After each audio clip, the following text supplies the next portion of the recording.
Thank you for joining me. I have another chess game for you. This one between Daniel Quizon, who is the current champion of the Philippines.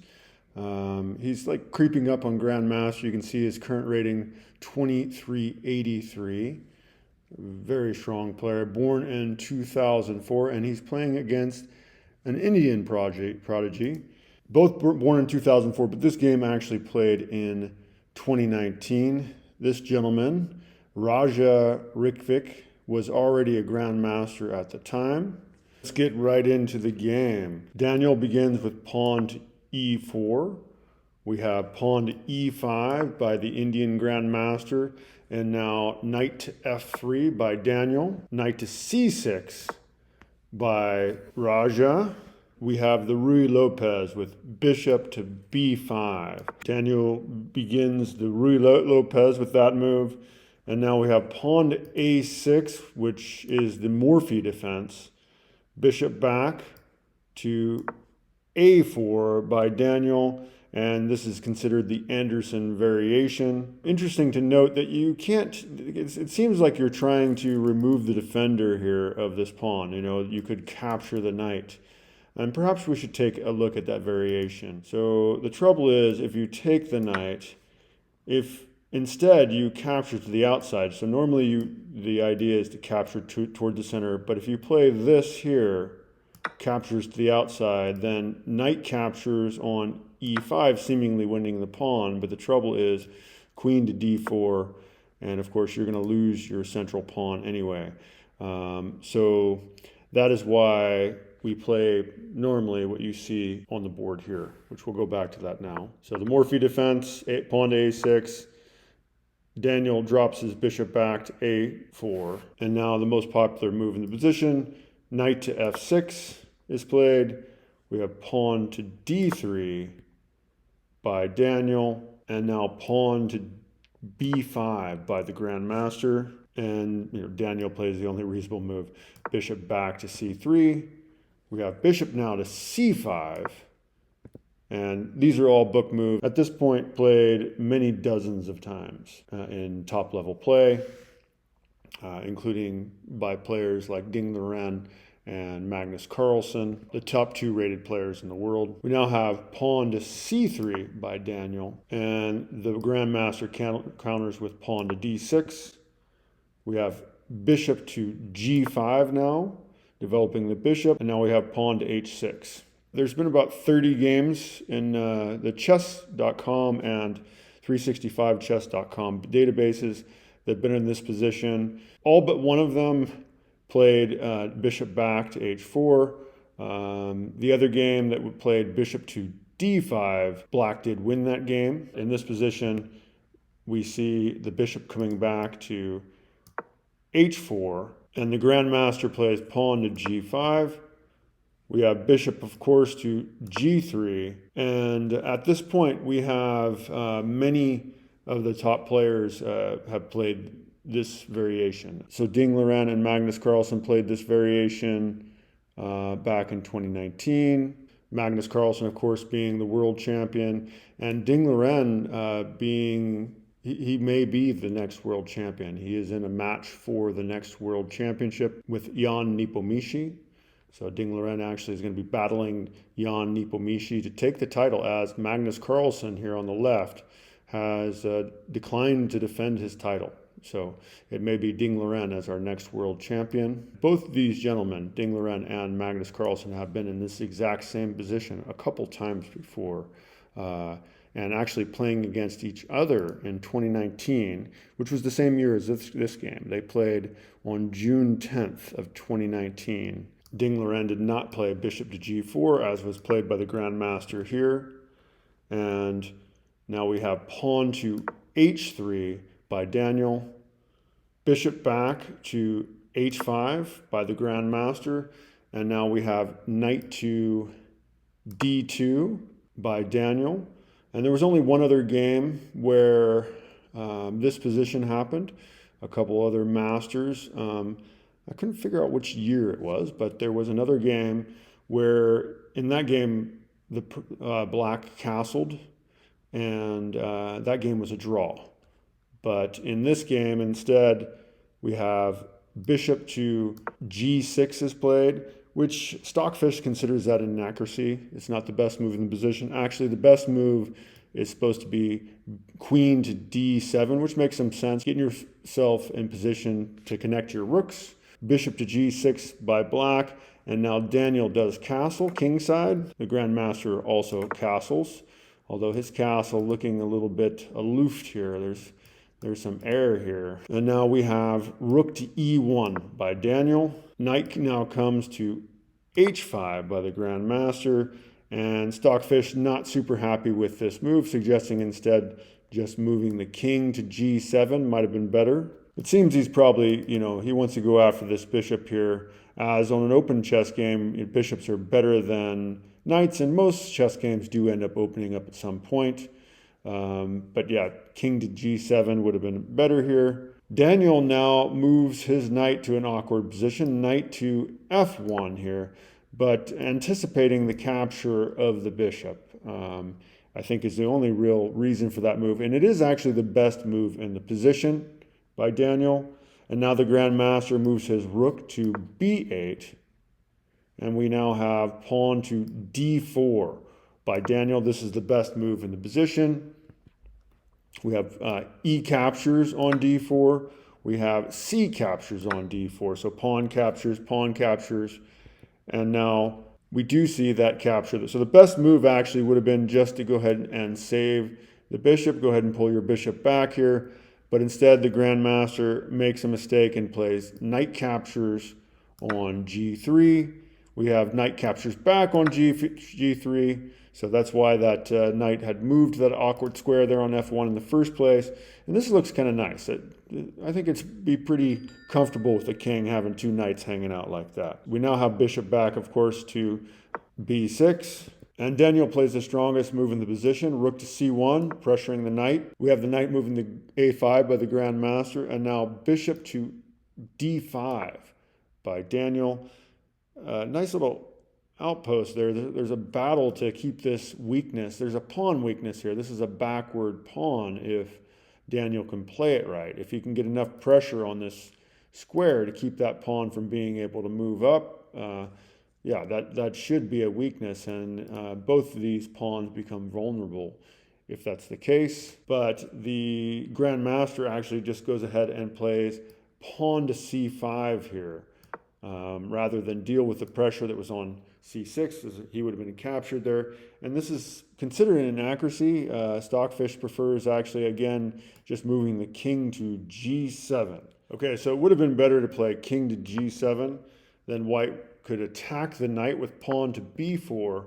Knight would come to c4 for black, and then rook lifts to e2. Best for black would then be pawn to h5, and then we'd have pawn to a4.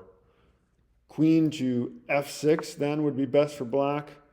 Now pawn to a5, attacking the bishop, so he drops back, so bishop back to a7. Bishop captures knight on c4, as it is kind of a closed position at this point, and that knight may be better. Even though white is winning in this position, this would be better than what the Indian master faced on the board. But let's go ahead and go back into that variation now. So instead, the Indian Grandmaster played pawn to c5. We now have pawn to e5 by Daniel, and C captures on d4 by the master. Instead, should have just pushed the pawn there. Pawn to c4 would have been better here, but we'll go ahead and continue. We now have pawn to e6 by Daniel, and we have the best move in the position by the Grandmaster, queen to f6. And Daniel actually plays pawn captures on f7, which seems intuitively to be a strong move, but there was a stronger way to play. Instead, Daniel should have played knight to e4, attacking the queen. Best move for black would be queen to f4, and then knight captures pawn on d4 for white. And this should have been a pretty solid position for Daniel, he could still possibly capture here. In fact, best move for black at this point is just moving the rook here to e8 would be the best move. So then you do have the opportunity to play that checking move and pick up the rook. So Stockfish says the best move in the position is actually play rook b to e8. So instead Daniel captures there, which turns out to be just fine. White is still completely winning in this position. We now have bishop captures on f7. And now we do see knight to e4 by Daniel attacking the queen. And Stockfish saying it would have been better to go ahead and capture, play the checking move here first, but we will go ahead and continue. We now have queen coming to f4 as foreseen, which is a mistake, and said that it would have been better for the queen to go over to g6 here in an awkward position, but a better fighting chance. We now have pawn to g3 by Daniel, attacking the queen. Again, the bishop captures here would be a stronger move, giving Daniel more initiative. But let's continue with what happened in the position. Queen back to f5 is the best place for her. So the Grandmaster picks the right square there, and now we do have knight captures on d4, attacking the queen. This is the best move in the position. And of course, the bishop then captures. Just too much pressure in the position, so bishop captures on d4. And now we do see bishop captures on f7. So it is the best move in the position, as you might have anticipated, since it was on several previous moves. And now we have rook captures on f7 by the Grandmaster. And only now does Daniel pick up the bishop on d4. So queen captures d4. And now knight to c4 by the Grandmaster, perhaps trying to win itself an outpost, although it seems like he could be chased fairly easily. Daniel plays the best move in the position, rook to e2. And the Grandmaster plays an inaccuracy, rook b to f8. Stockfish would have preferred that the rook kind of help babysit this isolated pawn. I feel for the Grandmaster. I think, rooks don't want to be guarding pawns. This pawn's probably a hopeless cause. But yeah, Stockfish recommended that the rook just defend the pawn there. But the Grandmaster is looking to win the game. He's a Grandmaster. He's playing against some kid that's not a Grandmaster. So maybe he's just going to play for the win here. We now have knight captures the pawn by Daniel, which is an inaccuracy. It's not a terrible move, but it's not the best move. It would have been best to go ahead and attack the queen here. Just pawn to g5, just taking away some squares from the queen. But again, we'll just go ahead and continue with what happened on the board. We have knight captures knight, which is the best move for the Grandmaster. And of course, queen captures knight on d6 as well. And now the Grandmaster blunders and goes after the h3 pawn. He plays queen captures h3. Instead, he should have played rook h6 first, just pressuring the queen. And then the queen would be queen to d4. And then you pick up the pawn. Queen captures h3. Queen to d5 check, best for white. King to g7. And this would be a better position. Black certainly has drawing chances, maybe some winning chances here. But this is not what was played. We'll go back with what actually happened on the board. So the Grandmaster captures the pawn on h3. Daniel plays the strongest move in the position, just pouncing queen to c6. And now the Grandmaster plays queen back to e7, hoping to maybe trade down. It would actually have been better just to go ahead and push the pawn here. Only slightly better. White is still winning. We have queen captures on d7 by Daniel. This is the best move in the position, as he sees that he can win this endgame. And now we, of course, have rook captures on d7 by the Grandmaster. Now rook captures on h6 by Daniel. And the Grandmaster plays a very strong move in the position. He plays rook to a8. That's one of the best moves he can possibly play, although just attacking the rook might have been a way to go as well. And now we do have rook e to e6 here, doubling the rooks on the 6th rank. It might have been okay to actually go ahead and play rook here, but of course they probably would trade. The Grandmaster would probably have traded rooks there. Difficult to play from black's perspective at this point already. We now have pawn to a5. Really that's as good a move as black can make in the position. Does very little for him. We now have rook to e5, forking both the pawns here. And it is in this position on move 36 that the Indian Grandmaster does resign the game to the Filipino champion. Daniel Quizon wins this one in just 36 moves. And there's really not much to be done in this position. So, I mean, I really think the Grandmaster should have fought on, though.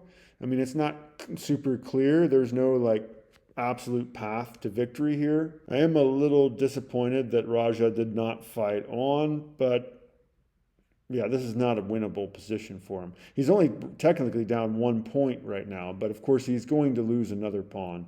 Probably best for black here, so the game is over. But, rook to d1 check, and then king to g2, and then, b4, saving that pawn. But of course, this pawn over here is going to fall. So rook takes g5 check, and, the king can go after these rooks. And this is, probably, there is no clear path to checkmate or anything like that. But the fact that we have these connected pawns over here, yeah, it should be pretty easy for white to win this game. His king can be more active. The rooks are better coordinated. But yeah, I would have liked to see him actually fight this one out a little further. But there's some sort of etiquette in chess where the masters resign at the first sign of defeat. Oh, well, okay. I guess that's the way it is. Anyway, thank you for joining me for that. I hope you enjoyed it. Please like and subscribe, as I will be covering many more of Daniel's games, Daniel Quizon. I also cover a lot of Lu Mai's games, and I would like to cover other master chess games, master, grandmaster. So please let me know if there is a master or grandmaster you'd like to see over the chessboard, and I'd love to cover that game. Also, I do teach chess classes, so you can check me out on Patreon. I do group and individual classes. Try to make those affordable. So yeah, please check that out. Thank you for joining me. Bye-bye.